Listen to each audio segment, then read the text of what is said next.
ירוחם. הייתי רוצה להראות לכולם כמה את יפה כשאת נגלית מבין הערים, כמו נווה מדבר.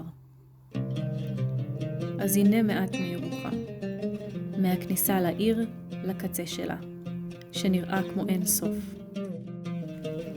כל כך הרבה אנשים אומרים שאין בה חיים, אבל אני יודעת שאת מלאה בהם.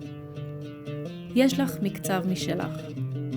בזמן שהעולם בחוץ נדחק ונלחץ, את, ירוחם, רוצה את הדברים לאט לאט. מלמדת אותי לעצור ולהסתכל. שמיים, כוכבים, מדבר, אנשים, חיים. אף אחד לא רצה בך. בגלל זה אנשי המקום שומרים עלייך בקנאות. למה שתרצי לגור בירוחם? מה יש שם? הכל אני רוצה לצעוק. כל מה שאני צריכה.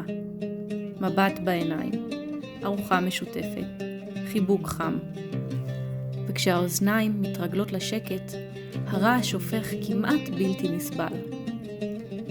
לירוחם, היסטוריה כואבת מעט. סוף העולם שמאלה, יגידו. אבל אותה היסטוריה היא זו שהיום מניעה אנשים ליצור, לבנות, להקים, לפגוש, חדש מול ישן. ישן עם חדש. זה כנראה סיפור אהבה.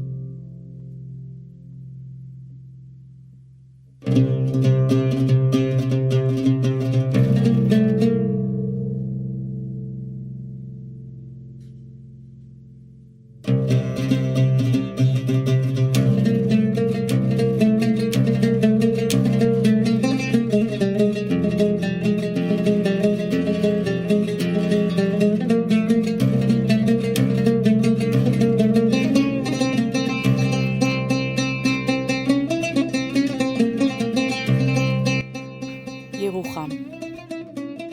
הייתי רוצה להראות לכולם כמה את יפה.